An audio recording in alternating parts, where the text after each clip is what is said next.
Anos 30. Morre Jesus de Nazaré, filho de José. Sexta-feira, triste e feia. Anos 30. Domingo cedinho. Discípulos de Cristo, homens e mulheres, verificam no túmulo vazio o fato mais revolucionário de toda a história. Jesus levantou dentre os mortos. Manhã de alegria, de ressurreição, alegria embriagante. Ano 30. Alguns dias depois, Jesus, ressuscitado, conversa com seus amigos. Assunto altamente subversivo. O mundo nunca mais será o mesmo. Inicia-se uma nova era. Está nascendo um povo, filhos da ressurreição, frutos do mesmo poder que erguera Jesus de entre os mortos. Anos 30, Jerusalém. Esperar até que do alto sejam revestidos deste poder.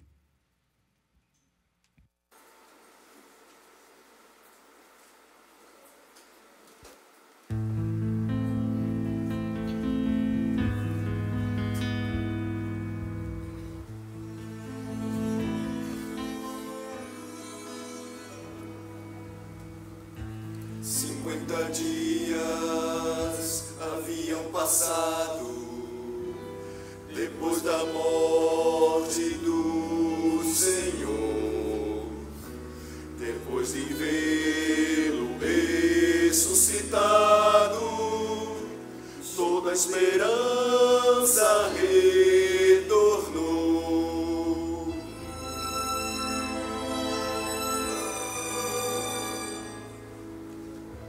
50 dias haviam passado depois da morte do Senhor, mas bem valeu o tempo esperado, chegou a hora do melhor, unidos no mesmo lugar.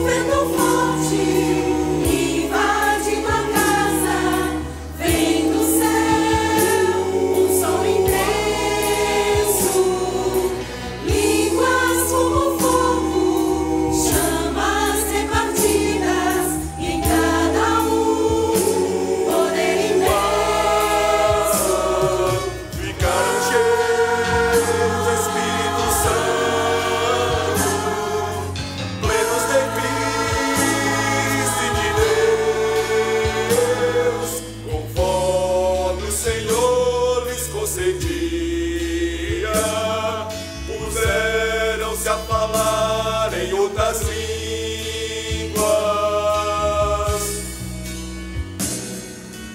Como um vento forte invadindo a casa, vem do céu um som intenso, línguas como fogo, chamas repartidas, e em cada um ficaram cheios do Espírito Santo, cheios das Cristo de Deus. Ficaram cheios do Espírito Santo, cheios de Cristo de Deus. Ficaram cheios do Espírito Santo.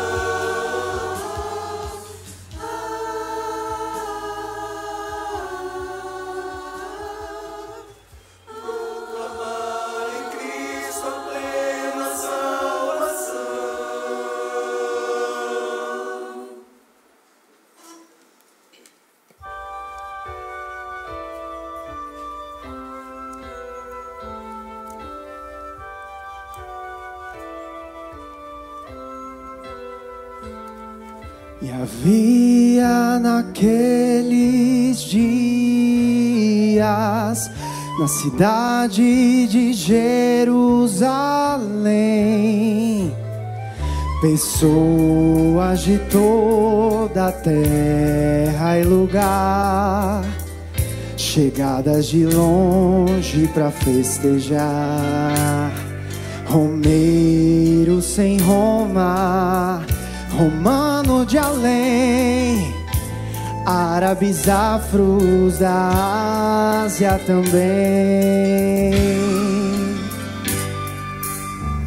E ouviram naqueles dias falarem das grandes obras de Deus, mas eis cada um ouvia na língua materna, dialeto seu.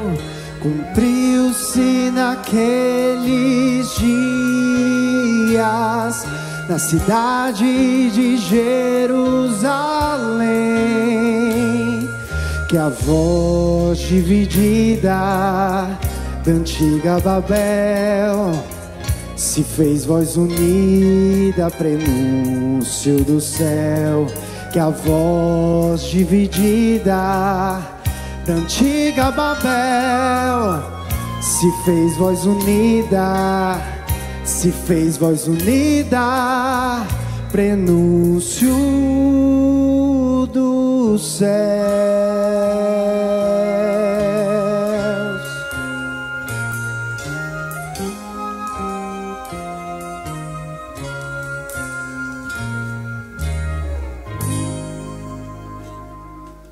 Babel nunca mais.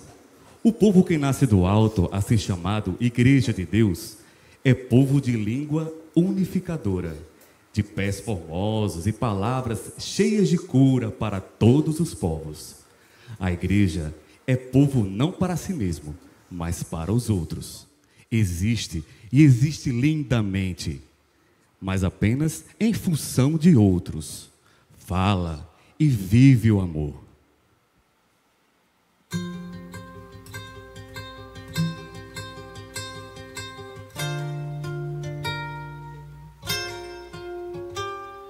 Da multidão dos que creram, era só um coração e alma, uma somente, uma semente,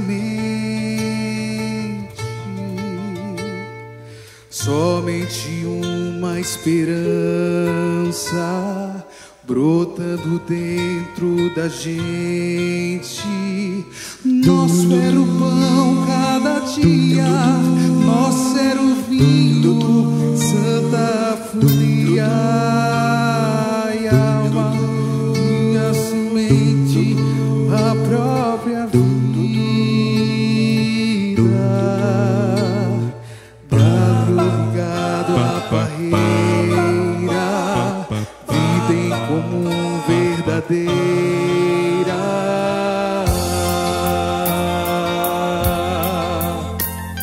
Sempre grande poder, curas, milagres de Deus. Sempre proclamação, Cristo Senhor ressurgiu. La la la.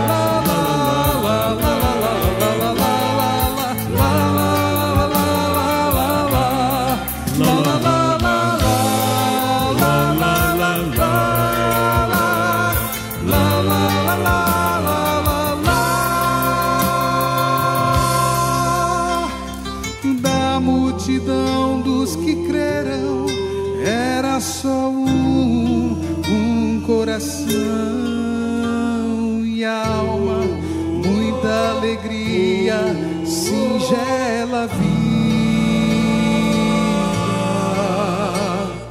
da simpatia de todos, nasce a igreja de novo, povo de Deus, sal e luz para todos os povos.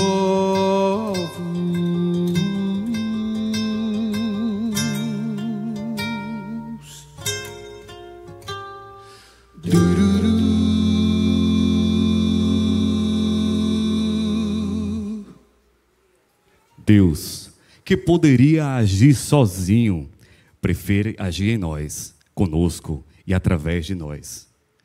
Deus da aliança, do pacto. Deus comprometido.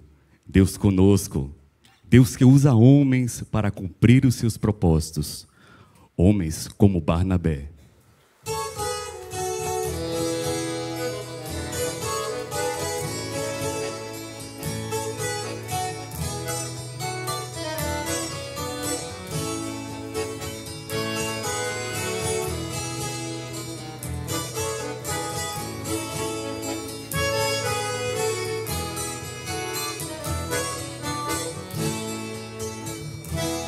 Não fica bem, a gente passa bem, o outro carecia.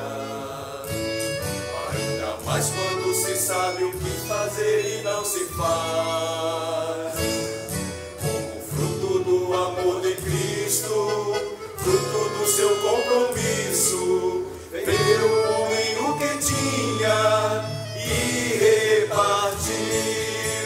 Era seu nome Barnabé, natural de Chipre, também chamado de José das Consolações, homem bom e piedoso, cheio de fervor e fé, homem de Deus.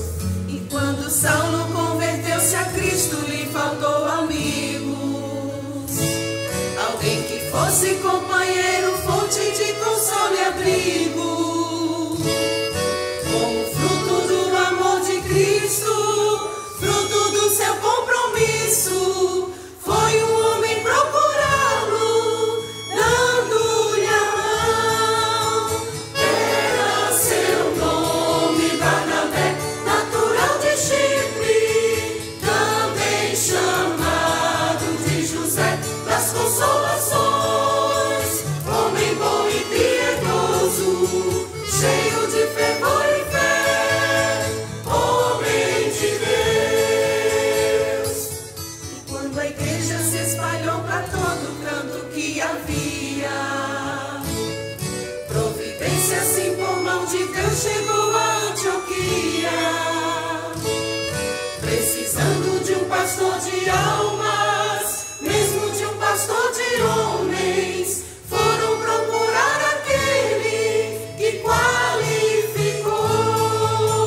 Era seu nome Barnabé, natural de Chipre, também chamado de José das Consolações, homem bom e piedoso, cheio de fervor e fé, homem de Deus. Era seu nome Barnabé, Natural de Chipre, Barnabé também chamado de José das Consolações, homem bom e piedoso, cheio de fervor e fé, homem de Deus.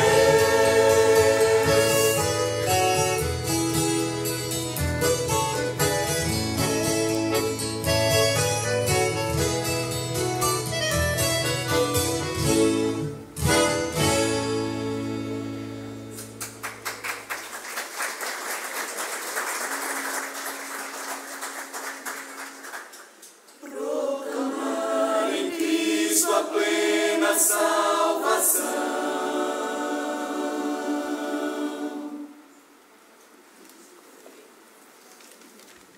Quem semeia vento, sempre colhe tempestade. Quem semeia amor, por vezes colhe ódio. Ódio gratuito. Ódio dos detentores do poder temporal, que se sentem ameaçados pelo povo de Jesus. Povo que fala e não se cala, que sendo alegre e ordeiro, sabe e não conhece bem os limites da autoridade humana, e não se curva, não se entrega. Se tivesse que escolher entre a autoridade de Deus e dos homens, já tem a escolha feita. Obediência absoluta só a Deus.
jamais se entregar.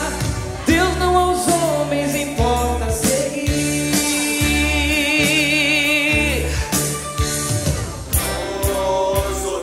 Nós adoramos todo e com todo fervor. É proibido Hoje pra sempre falar do Senhor. se decretar. Ordem já temos Seja onde e for, todo poder brilhe pra sempre. Seja louvado seu nome, Jesus.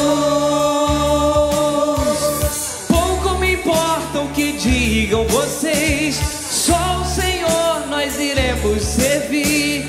Nunca jamais se curvar, se entregar. Deus não aos homens importa seguir.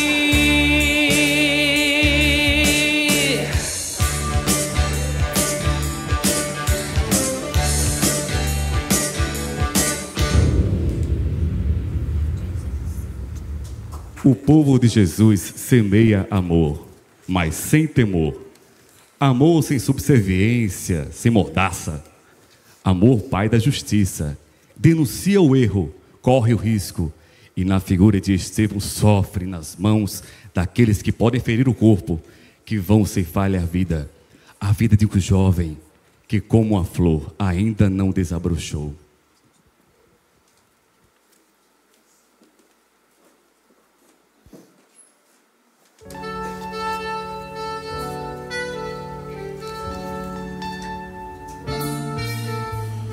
Morre o Marte, mas se firma a fé nas perseguições, fica ao pé. Passa Estevão, mas não passa em vão. Fica a inspiração proclamar,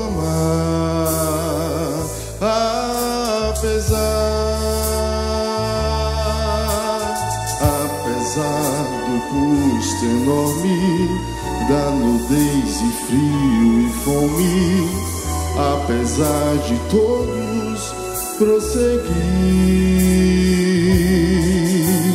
cresce a igreja itinerante, perseguida segue adiante, apesar de todos deve ir.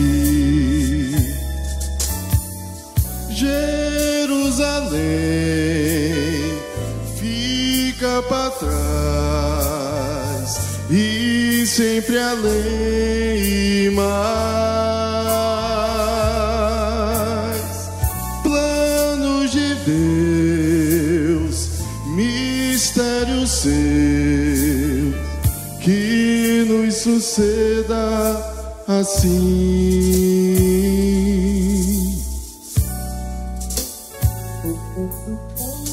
Morre o Marte, mas se firma a fé nas perseguições, fica ao pé.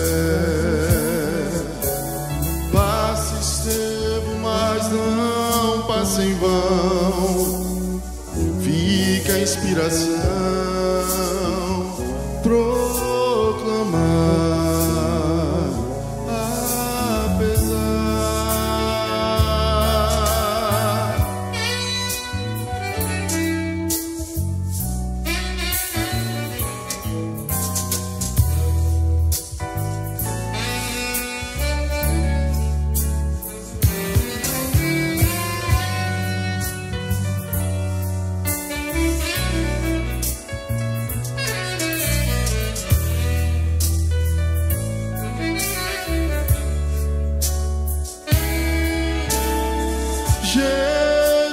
Jerusalém fica para trás e sempre além e mais.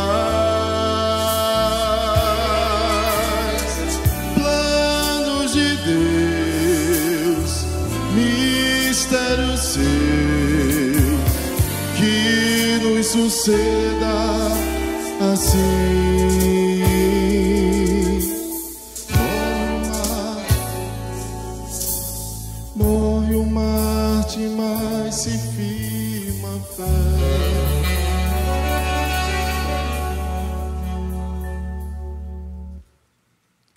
A fim de ensinar a Pedro que para proclamar o Evangelho é preciso quebrar barreiras de preconceito, Deus lhe deu uma visão de algo como um lençol vindo do céu, contendo vários tipos de animais. E ao comando da voz de Deus, que nos chama para matar e comer esses animais, Pedro, revelando o seu zelo judeu, se nega, alegando que nunca comeu algo impuro ou imundo. Mas Deus lhe diz: não chame de impuro algo que Deus purificou.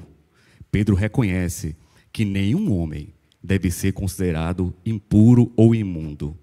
Para proclamar, é preciso ir aonde ninguém foi, transpor culturas, quebrar-se, para ser humilhado e reconstruído em outros moldes, descer da glória como Jesus, fazer-se gente, assumir a humanidade, abrir mão dos preconceitos, daquilo que é relativo. Só Cristo é absoluto. Sua palavra, norma e padrão, conceitos de vida e paz.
Mas a história não se limita ao livro de Atos dos Apóstolos, de onde tiramos todas essas histórias. Há outras histórias a serem contadas. São os atos de Cristo no caminho da história humana, nas palavras e ações do seu povo para todos os povos. Pode ser a sua história, se hoje, agora, você firmar com Ele uma aliança, um compromisso permanente, que tem como promessa toda a bênção do Senhor ressurreto.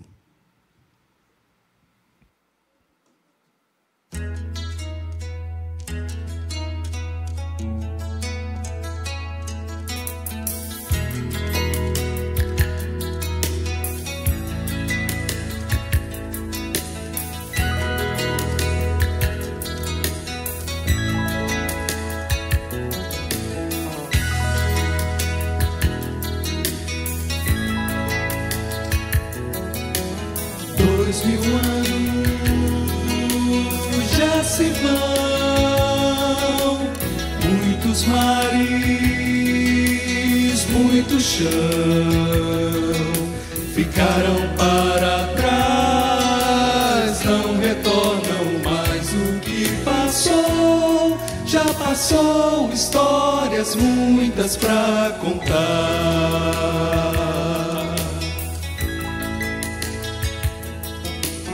Foi semente Jerusalém,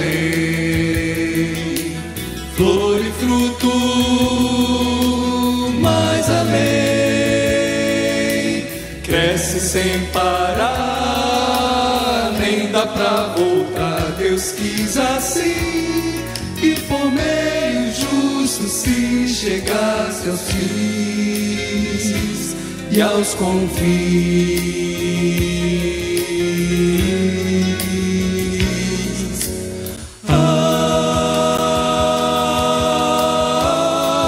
Semente, flor e fruto, histórias muitas pra contar.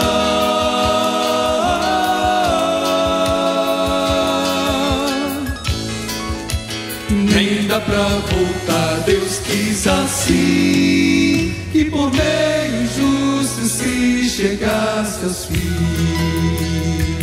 e aos confins, e aos confins.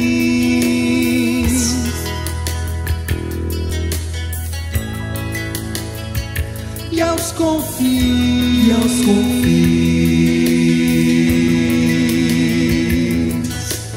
proclamar em Cristo a plena salvação.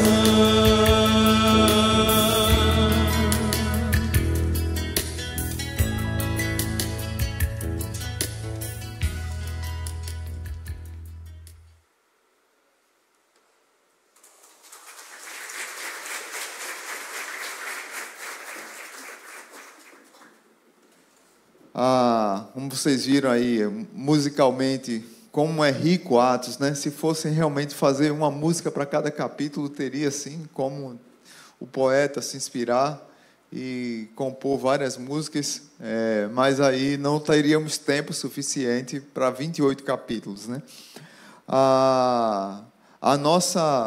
Nosso desejo, a nossa intenção é de que no próximo ano nós continuemos com a segunda parte do livro de Atos e no terceiro ano também, pregando, passando por todos os 28 capítulos. Mas antes da palavra, eu quero dar um aviso aqui para vocês. Se vocês perceberem, os nossos cultos da manhã estão super lotados. Nós temos aqui apenas 180 cadeiras para os cultos, né? E já teve um domingo nesse ano que chegou a ter 230 pessoas, mais ou menos. E aí ficou bem apertado. Sempre quando tem isso, vem a turma aqui para cima. Aqui a gente põe outra fila de cadeira. E a gente como igreja, os líderes, tem sempre tocado nessa tecla nas nossas reuniões. E é uma preocupação grande de superlotação. Muita gente que vem no culto de 17, pode diminuir esse tempo aí, não vai ser 49 minutos não, viu? Pode colocar 25 minutos, vai ser breve. Os cultos de 17 e 19, sempre tem pessoas que preferem vir pela manhã, não tem problema. A gente sempre incentiva a você vir no culto que você quer, mas o que é que a gente tem incentivado ultimamente? Olha, venha nos cultos, você não tem filho pequeno, venha 17 ou 19 horas. E tendo em vista todo esse problema, que é um bom problema, porque a igreja está cheia de manhã, mas não está tão cheia, 17 e 19, nós fizemos novamente uma pesquisa que a gente tinha feito ano passado, só com o pessoal que serve, quem trabalha na igreja, quem está em algum ministério, recepção, ministério infantil, louvor, cozinha, essa turma. E a gente fez uma pesquisa e desafiou eles se a gente poderia contar com quem trabalha, fazendo 2 cultos pela manhã e 1 culto à tarde. E, graças a Deus, de mais de 200 pessoas que responderam, só tivemos 7 respostas negativas, porque pessoas que talvez não possam realmente ficar nos horários pela manhã. Então, a partir de setembro, dia 22 de setembro, veja bem, hoje é quanto? 18. Daqui a 1 mês, a gente vai estar massificando, explicando para vocês, daqui a 1 mês, dia 22 de setembro, nós vamos ter 2 cultos pela manhã e 1 culto à tarde. De manhã, como é que será? Será 1 culto às 9 e 1 culto às 11. Aquela pessoa que gosta de vir cedo para a igreja, para sair, vai preparar almoço ainda, vai para a casa de alguém, vem de 9 horas. Excelente horário. Vai sair daqui de 10h30. 10h30 a gente termina, 10h30, tem que ser bem cronometrado para não tumultuar a chegada e saída. Aquela turma que gosta de acordar um pouco mais tarde, mas gosta de vir de manhã, mas queria acordar um pouco mais tarde, vai para a célula no sábado, vai para um aniversário, visitar alguém no sábado e queria acordar 9 horas. Dá para acordar 9 da manhã, bem descansado, vem para o culto às 11. De 11 às 12h30. E já sai daqui direto para a casa de alguém para almoçar ou para um restaurante, o que você achar melhor e as suas condições puderem lhe prover. Então, a partir do dia 22 de setembro, teremos 2 cultos pela manhã, de 9 e 17. 9 e 11. E teremos o culto das 17 horas. Não teremos mais o culto das 19 horas, ok? Também é bom para os jovens que gostam de vir no culto das 17, que dá para sair, porque se tem uma coisa que é lotada em Natal e Parnamirim, são os restaurantes, lanchonetes, no domingo após o culto, porque a crentaiada vai toda para os lanchonetes. E os jovens ficam pé da vida, porque chegam lá, espera, às vezes sai 11 horas da noite, deu 10h30, a comida não chegou ainda, e no outro dia tem trabalho, tem escola para ir, faculdade e tudo. Então o jovem vai poder vir no culto das 17 e ainda sair com a célula, sair com os amigos, e quando der 9 horas já vai estar em casa, porque vocês vão ser os primeiros a chegarem nos restaurantes, porque vai ser de 17 às 18h30. Então, esses 3 horários, 9, 11 e 17 horas. O Ministério Infantil, você perguntar, por enquanto, o que está confirmado é o Ministério Infantil no culto das 9. Ainda vai decidir se vai ser o segundo momento do Ministério Infantil, se vai ser de 11 ou se vai ser às 17 horas. Mas, a princípio, o Ministério Infantil confirmado no culto das 9 horas. Ok, gente? Agendado, anotado, não vamos esquecer. Posso contar com vocês? No dia 22, pelo amor de Deus, não venha para a igreja às 19 horas. Eu acredito que vem, gente. Eu acredito que vem. Não tenho dúvida de que vai acontecer isso. Quando estiver fechando aqui, guardando, fechando as portas. Vai ter culto hoje, não? A gente vai passar 1 mês avisando que não vai ter culto às 19 horas. Mas tem gente que vai vir. Pode ter certeza disso. Agora abra sua Bíblia lá em Atos. Atos, capítulo 1. A igreja caminha no poder do Espírito Santo. Se tem uma coisa muito forte no livro de Atos, é a ação do Espírito Santo. Havia a promessa do Espírito Santo, Jesus prometeu, que foi a primeira mensagem que o pastor Pedro pregou no início da série. E o Espírito Santo é prometida a descida do Espírito Santo para abençoar a igreja e conduzir a igreja nessa nova fase. Desde o início da série, nós temos dito aqui para vocês que o livro de Atos poderia chamar assim: Atos de Jesus Cristo através dos apóstolos pelo poder do Espírito. O livro de Atos fala de Jesus. Vocês viram aqui, é uma batalha que teve, né? Uma parte do coral aqui cantando como os judeus, os saduceus, que não queriam que pregasse mais o evangelho, e um outro grupo, não, nós vamos pregar o evangelho pelo poder do nome de Jesus, porque a ele é que nós demos graça e demos honra. Havia essa batalha para que o nome de Jesus não fosse divulgado, mas esse nome de Jesus foi divulgado porque Deus enviou o seu Espírito Santo como consolador, como conselheiro, como advogado, para conduzir a igreja na pregação do evangelho, conduzir a igreja na confiança plena no poder do Espírito, para que as pessoas fossem alcançadas e confrontadas pela verdade, pela justiça e pelo juízo. O Espírito Santo convenceria as pessoas. É tão forte a ação do Espírito Santo na igreja, que não existiria crescimento e nascimento da igreja sem o poder e a ação do Espírito Santo. Spurgeon, príncipe dos pregadores, dizia que é mais fácil ensinar um leão a ser vegetariano do que converter um coração sem a obra regeneradora do Espírito Santo. Tem muito crente ainda hoje que acha que pelo seu poder de oratória, pelos seus títulos, pela liturgia da igreja, pela forma como a igreja foi construída, pelas cores da parede, pelas músicas que são cantadas, e isso convence o não crente de que ele deve se arrepender dos seus pecados e se entregar a Jesus. Spurgeon diz: olha, é mais fácil fazer um leão comer vegetal do que alguém ser convencido de que ela precisa de Jesus sem o poder do Espírito Santo. Quem convence a pessoa do pecado, da justiça e do juízo é o Espírito Santo. E aí no capítulo 1, eu quero ler com vocês alguns versículos, só no capítulo 1 e 2. O versículo 4 ao 8, Jesus está falando para os seus discípulos, depois dele ressuscitado, diz assim, do verso 4: certa ocasião, enquanto comia com eles, deu-lhes essa ordem: não saiam de Jerusalém, mas esperem pela promessa de meu Pai, da qual lhes falei. Pois João batizou com água, mas dentro de poucos dias vocês serão batizados com o Espírito Santo.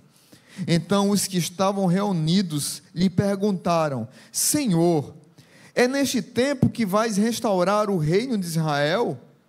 Ele lhes respondeu: não lhes compete saber os tempos ou as datas que o Pai estabeleceu pela sua própria autoridade, mas receberão poder quando o Espírito Santo descer sobre vocês, e serão minhas testemunhas em Jerusalém, em toda a Judéia e Samaria e até os confins da terra. Primeira lição que eu queria trazer para vocês, olhando para 4 verdades que tem no livro de Atos sobre o Espírito Santo. Primeira verdade: a promessa do Espírito Santo. Jesus determinou para os seus discípulos que eles não saíssem de Jerusalém, porque eles receberiam a promessa do Pai, receberiam o batismo no Espírito Santo, e esse batismo, o próprio Jesus fala lá em Lucas capítulo 24, versículo 49, que ele revestiria os seus discípulos de poder.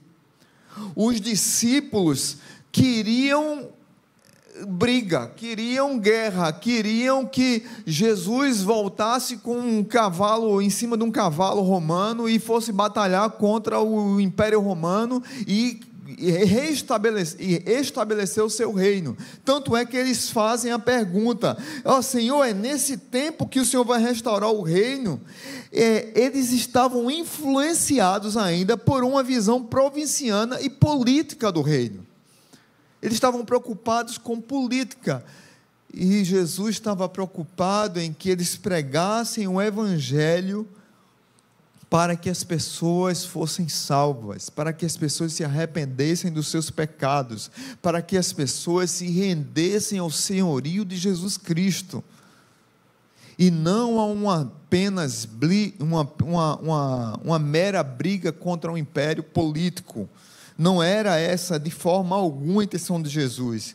Jesus, ele não cai na sedução das ideias messiânicas, do poder, da luta, como a gente vê muitas vezes em vários países que acham que são messiânicos, que vão resolver o problema do mundo, que nós, pela nossa força, vamos resolver os problemas que acontecem no mundo. Não, irmãos, Deus está no controle, Deus é soberano de todas as coisas. Sobre todas as coisas, nós não vamos resolver os problemas do mundo de forma alguma, mas nós temos a principal, a melhor, a mais esperançosa, a mais viva mensagem que o mundo pode ouvir: é que Jesus Cristo morreu, ressuscitou, está vivo, reina para sempre, e nós podemos pregar isso pelo poder do Espírito Santo. E o Espírito Santo convence as pessoas de que Jesus é o Senhor. Jesus não entra na onda dos apóstolos, e Jesus diz: mas vocês receberão poder ao descer sobre vocês quem? O Espírito Santo, e sereis minhas testemunhas, tanto em Jerusalém quanto em toda a Judéia e Samaria, até os confins da terra. Essa promessa se cumpriu no dia de Pentecostes, e essa promessa foi profetizada por Joel, capítulo 2, se você quiser anotar, Joel capítulo 2, versículo 28, e Isaías capítulo 44, do 3 ao 5, está lá. Foi uma promessa feita, foi uma profecia feita por esses dois profetas, e no dia de Pentecostes, essa promessa que Jesus disse que o Pai estava prometendo, no dia de Pentecostes ela aconteceu. Mas o que foi que aconteceu com os discípulos? O que foi que aconteceu com os apóstolos? Nesse processo, que eles estavam temerosos ainda, estavam com medo, poderiam ser perseguidos, muitos estavam escondidos em casas, presos. Quando Jesus ressuscita, vai atrás daqueles que estão com medo. Mas eles, depois que Jesus ressuscita, aparece para eles, passa um tempo com eles e fala a promessa de que o Espírito Santo viria, desceria. Esses homens e essas mulheres, eles oram buscando o Espírito, oram pedindo o derramamento do Espírito. Veja comigo o verso 14 do capítulo 1 de Atos. Verso 14 diz assim: todos eles se reuniam em oração com as mulheres, inclusive Maria, a mãe de Jesus, e com os irmãos dele. Os discípulos não aguardaram a promessa do derramamento do Espírito de maneira passiva, eles esperaram de maneira ativa. Os 120 discípulos, entre eles os apóstolos, Maria com seus filhos, depois que Jesus prometeu e foi assunto aos céus, oraram durante 10 dias ininterruptamente, pedindo o derramamento do Espírito, clamando: Senhor, derrama o Teu Espírito sobre nós, derrama o Teu Espírito sobre nós, Senhor, nos batiza como o Senhor Jesus prometeu, como o nosso Senhor prometeu. E eles oraram, e tinha 3 características nessa oração. Primeiro, ela era abrangente, todos eles estavam comprometidos em buscar o Espírito Santo. Todos eles que não estavam ainda diretamente batizados, controlados, conduzidos pelo Espírito Santo, estavam clamando por isso. O Espírito Santo, tem até um livro interessante, que eu achei o nome interessante, o nome do livro é O Deus Esquecido. É um livro que muita gente já leu, inclusive eu já apresentei muitas pessoas. É um livro bem interessante, que fala de que muitas vezes nós esquecemos que o Espírito Santo é Deus e que nós devemos orar ao Espírito Santo pedindo para que ele seja derramado naqueles que não entregaram a vida a Jesus, aqueles que não se renderam a Jesus, e também nos encher, que daqui a pouco eu vou falar sobre o enchimento, e nos encher, o Espírito Santo nos completar, nos conduzir. Essa oração ela era abrangente porque eles estavam comprometidos em buscar o Espírito Santo. Será que nós estamos buscando a ação do Espírito Santo em nossas vidas? Quando nós falamos, quando nós pregamos, quando nós ensinamos alguém? Outra característica dessa oração, ela era perseverante. Todos eles perseveraram em oração sem esmorecer durante 10 dias, perseverando em oração. Hoje não aconteceu, não tem problema, vamos continuar orando. Não tem problema, vamos orar, vamos buscar, vamos entregar. E também eles eram unânimes na oração. Todos tinham um só objetivo, uma só motivação, a busca pelo Espírito Santo. Jesus deu a promessa e os seus discípulos ativamente derramaram seus corações na presença de Deus, buscando o derramamento do Espírito Santo. Concordavam com o mesmo sentimento. Terceira lição: primeira, promessa do Espírito Santo. Segundo, a busca pelo Espírito Santo. Você vai ver isso no livro de Atos. Terceiro, derramamento do Espírito Santo. Vá lá para o capítulo 2 agora. Capítulo 2, verso do 1 ao 4. Capítulo 2, verso do 1 ao 4. Chegando o dia de Pentecostes, estavam todos reunidos num só lugar. De repente, veio do céu um som como de um vento muito forte, e encheu toda a casa na qual estavam assentados. E viram o que parecia línguas de fogo, que se separavam e pousavam sobre cada um deles. Todos ficaram cheios do Espírito Santo e começaram a falar noutras línguas, conforme o Espírito os capacitava. No dia de Pentecostes, 10 dias depois da ascensão de Jesus, essa oração incessante da igreja, essa oração buscando o derramamento do Espírito Santo para que houvesse conversão, para que houvesse enchimento, para que houvesse revestimento de poder com um único objetivo. Qual é o tema da série de mensagem que nós demos aqui? Proclamação. Esses homens receberam a promessa, buscaram o Espírito Santo, foram batizados no Espírito Santo com um único objetivo, de testemunhar que viviam nas trevas e hoje vivem na luz, de testemunhar que eram cegos e agora estão vendo, de testemunhar que eram coxos e agora andam, de testemunhar que eles tinham uma vida longe de Jesus, agora eles têm uma vida na presença de Jesus. Esses discípulos estavam se enchendo do Espírito Santo, batizados no Espírito Santo, e muitos dos que estavam ali, se você vê no verso 7, muitos olharam com preconceito. Esses aí são galileus, com preconceito regional. Muitos também olharam com ceticismo. O que é que está acontecendo? Esses homens usavam zombaria, esses homens estão bêbados. E Pedro disse: não tem ninguém bêbado aqui, eles foram batizados do Espírito Santo. E Pedro começa a pregar, o Espírito Santo sendo derramado, batizando aquelas 120 pessoas, e dentro do cenáculo, todos ali convertidos ao Senhor.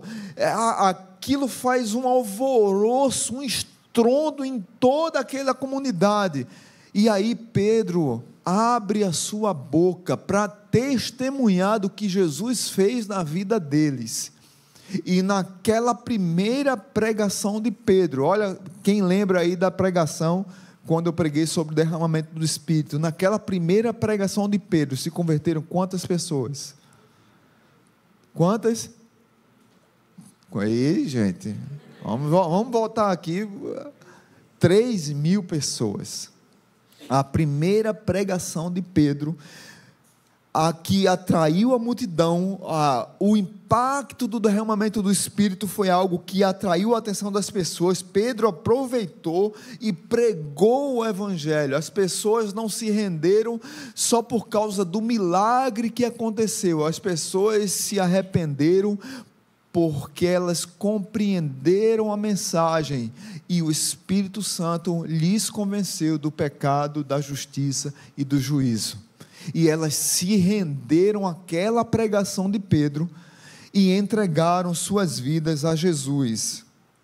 A partir desse momento, quando Pedro prega uma mensagem que convence aquelas pessoas no poder do Espírito, aqueles discípulos que estavam trancados com medo, agora são trancados porque não tem medo. Lembra que Pedro foi preso por causa da pregação do Evangelho, e aí no outro dia que foi solto, e depois outros discípulos foram presos, foram perseguidos, foram mortos. Mas é interessante que quando Jesus morre, que antes de Jesus ressuscitar, aqueles discípulos ainda estão escondidos com medo do Império Romano, com medo dos soldados, com medo dos judeus, com medo dos saduceus, dos fariseus. Jesus ressuscita, vai em busca dos seus discípulos, prega durante 40 dias, continua pregando, salvando, mostrando, impulsionando, prometendo o Espírito Santo. E aqueles homens que antes estavam com medo e se esconderam, agora foram presos porque não tinham mais medo. Eles estavam cheios do Espírito Santo. A promessa foi feita, a busca foi feita, o derramamento aconteceu. Queridos irmãos, nós precisamos continuar crendo que Deus continua derramando o seu Espírito na vida de pessoas, que você muitas vezes acha, essa pessoa não. Como o pastor Pedro pregou aqui domingo passado, vou pregar para um africano, vou pregar para um samaritano, não, que Lázaro pregou aqui, que o pastor Paulo, Bruno pregaram aqui, vou pregar para alguém, não, eu fui chamado sim para pregar aqueles que Deus colocar e abrir oportunidade, e muitas vezes eu tenho que provocar a oportunidade para pregar o Evangelho, e o derramamento do Espírito Santo, o convencimento, o poder do Espírito Santo não é com as minhas forças. Sabe por que nós temos medo de pregar o Evangelho, temos medo de dar uma palavra de bênção para um vizinho, para um amigo de trabalho? Porque nós achamos que é na nossa força. E aí, como o pastor Pedro pregou aqui, fez uma enquete aqui uma vez, ele disse, você tem vergonha de pregar o Evangelho para o seu vizinho? Eu tenho. Muitas vezes a gente tem vergonha de entrar no elevador, de sair, encontrar o vizinho na rua, aproveitar uma oportunidade, e a gente não aproveita. Às vezes a pessoa está clamando pela pregação do Evangelho, e eu não tenho coragem de pregar. Meus irmãos, parem com medo. O derramamento do Espírito não é na sua força. Como diz lá em Ezequiel, não é por força nem por violência, mas pelo poder do Espírito. O Espírito foi prometido, o Espírito foi buscado, o Espírito foi derramado, se cumpriu. Mas hoje Deus continua derramando o seu Espírito na vida daqueles que se rendem a Jesus Cristo. Quando a pessoa entrega sua vida a Jesus, naquele momento, ela é batizada, o Espírito Santo é derramado na vida dela. E essa mensagem proclamadora, esse testemunho proclamador, quem tem que pregar sou eu e é você.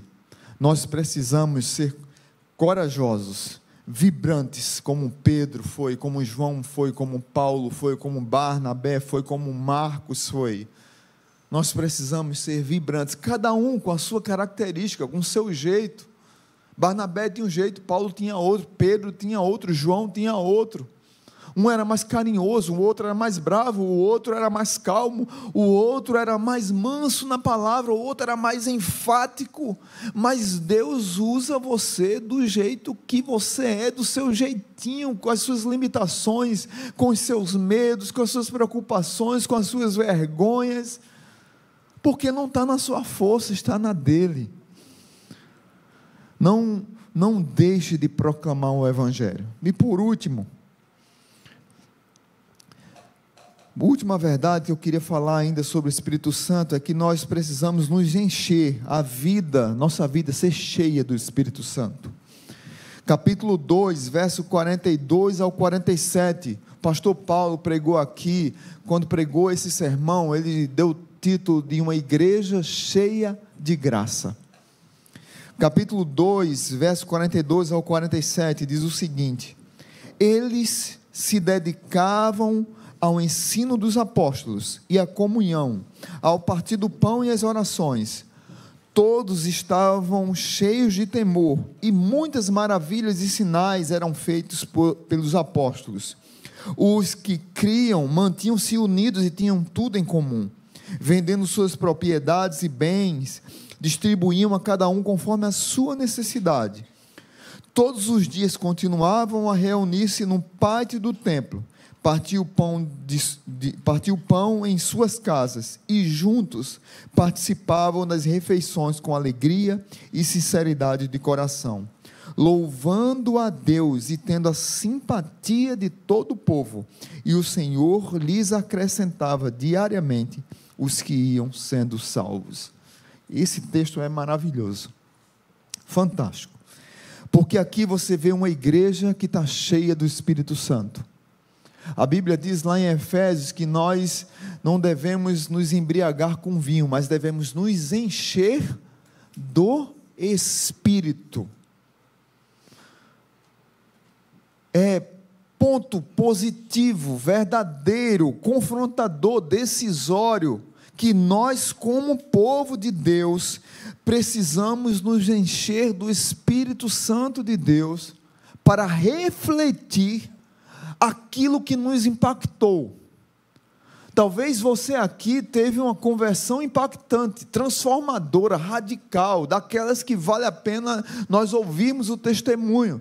Tem pessoas não, que já foram algo mais tranquilo, que de repente cresceram na igreja, ouviram o Evangelho a vida toda e foi só Deus confirmando, mas tem pessoas não, que a vida era totalmente avessa ao Senhor e o impacto da pregação do Evangelho transformou aquela vida, entra na igreja, vai mudando, vai crescendo e Deus vai enchendo a igreja. A minha oração é que a Igreja Batista Zona Sul seja uma igreja cheia do Espírito Santo. Que essa igreja cheia de graça, como pregou aqui pastor Paulo, ela seja uma verdade em nossa igreja, para que a comunidade seja impactada, porque há plenitude de alegria, plenitude do Espírito, há uma igreja cheia.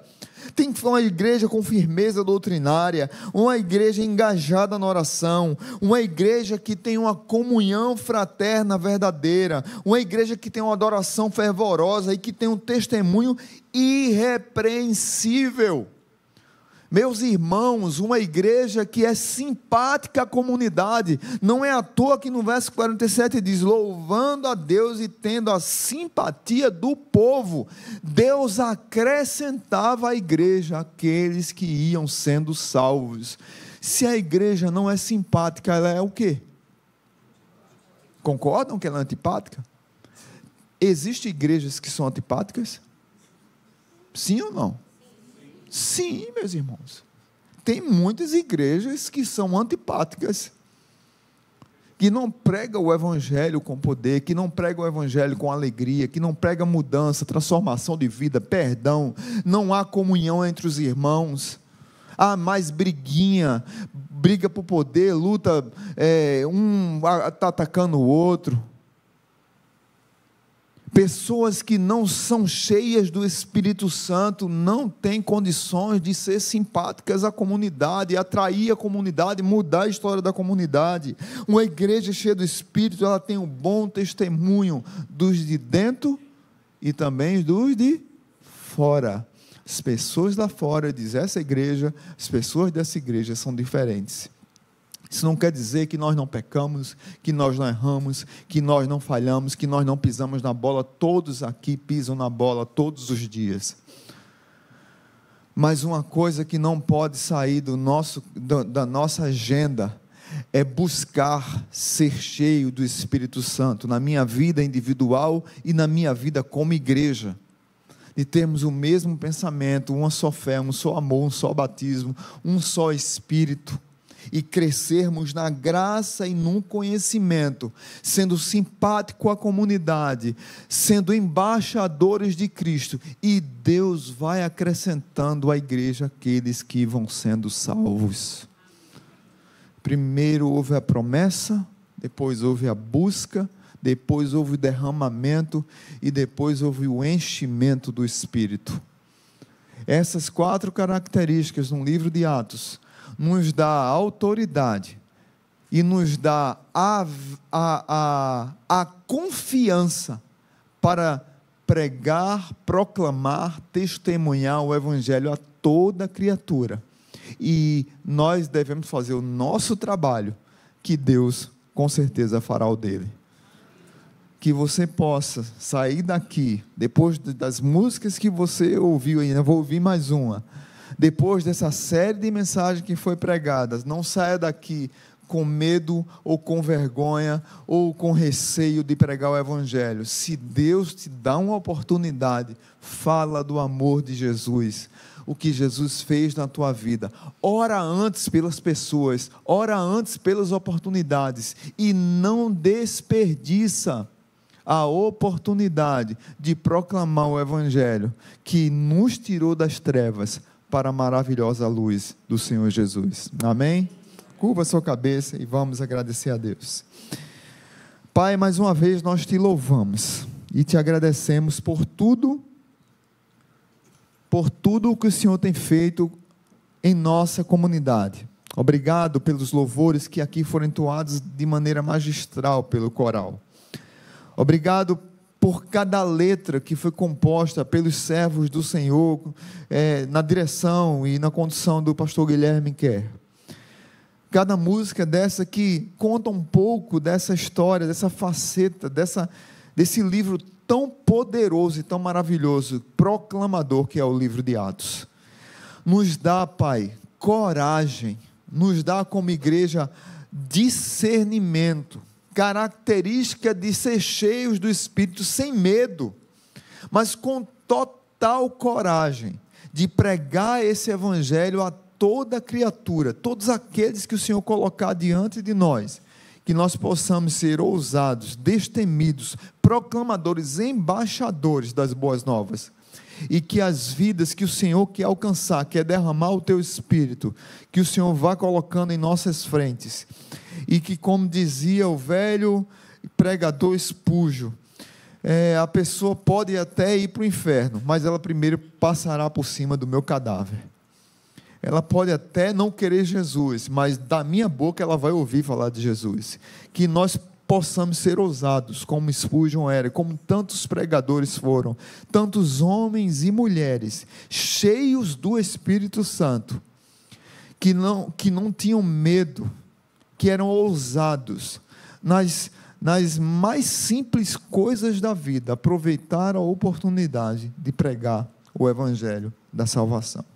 Que o amor de Deus o Pai, que a graça maravilhosa de Jesus e que a comunhão do Espírito Santo nos abençoe e nos dê uma semana cheia de graça, no nome de Jesus. Amém. Amém. Agora vocês terão mais uma canção.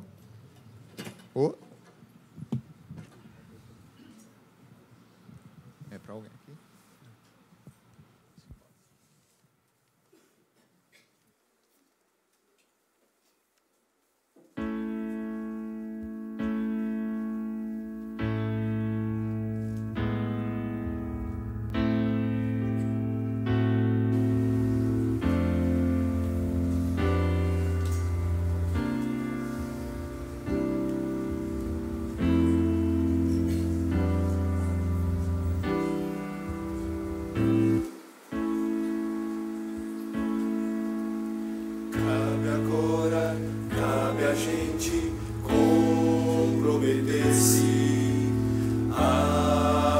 abraçar as mangas, pôr as mãos parado, não olhar para trás, vestir a camisa.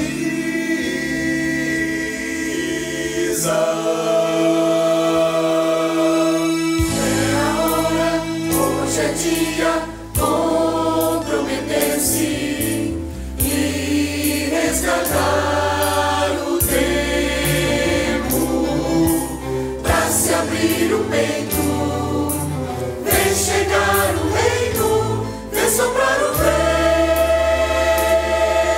de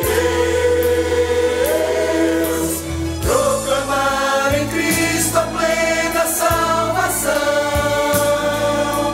pelo sangue precioso, seu perdão, E a vitória sobre a morte, ressurreição, ver raiar um novo dia, libertação, proclamar em Cristo a plena salvação, pelo sangue precioso, seu perdão, e a vitória sobre a morte, ressurreição, ver raiar um novo dia, libertação. ao Deus que nos guarda de tropeçar,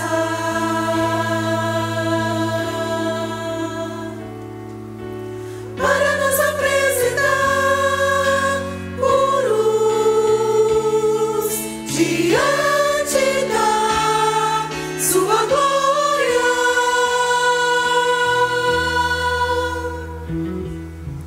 Ao Deus que nos guarda de tropeçar,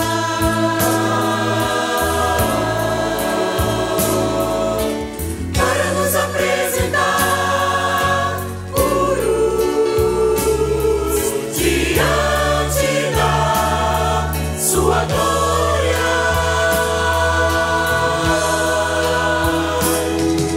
Ao único Deus Salvador, Por meio de Cristo, Senhor, majestade e glória, poder e reino, antes e agora, e para todo sempre. majestade e glória, poder e reino, antes e agora, e para todo sempre.